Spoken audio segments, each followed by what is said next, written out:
Browns beat reporter for the Plain Dealer, cleveland.com, Mary Kay Cabot, on what she believes the Browns' quarterback plans are moving forward. I think that they still plan to keep 4 quarterbacks. They can still do some things with an injury list or with the practice squad and things like that. But I don't think they want to give up on any of those guys. I think that they traded for Kenny Pickett because they were really excited about what he might be able to do in this offense. I think they believed that he would flourish in this scheme in a way that he didn't have an opportunity to under Matt Canada. I think he looked really good in his 4 practices before he injured the hamstring. So I don't think they want to give up on him. And then the 2 rookies, they've got 2 really good developmental prospects here, and they both played well in their preseason starts. I think that was encouraging and exciting for the Cleveland Browns and for their fans. And so I think that they will keep all 4, even if they have to, utilize the practice squad quite creatively at times. With that, let's welcome in Jeff Lloyd, host of Browns 3D on the Orange and Brown Report.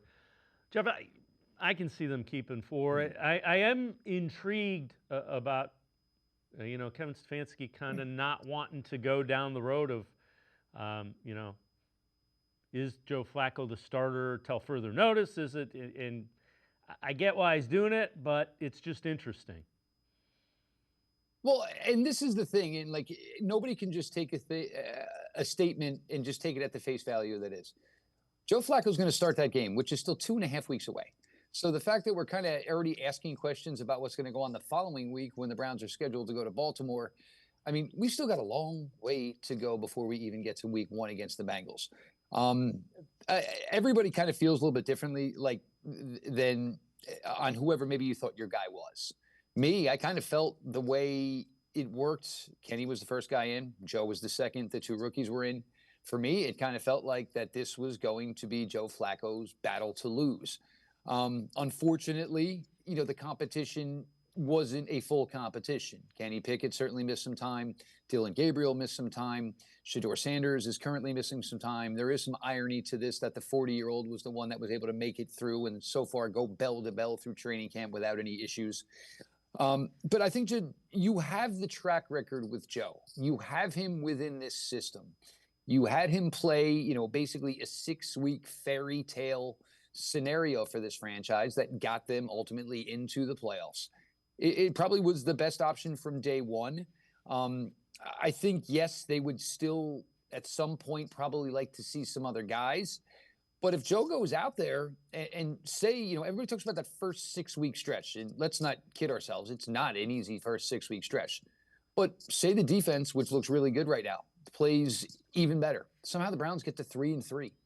And all of a sudden, you're in this situation where you're competing. At that point, I don't think anybody in that room is going to be in any hurry to pull the plug on Joe Flacco anytime soon. But it's, when you have 4 guys, and if it was a straight thing where there was a starting quarterback from Jump Street, we wouldn't be having these conversations.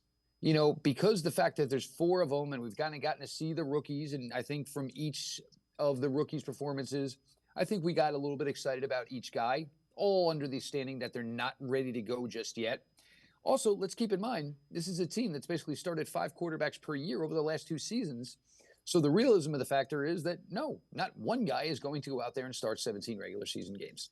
Yeah, and I said I get why he didn't want to answer the question. There is no need to answer the question at this point. That's why. Of course. Nothing good comes from saying, yes, this is set in stone.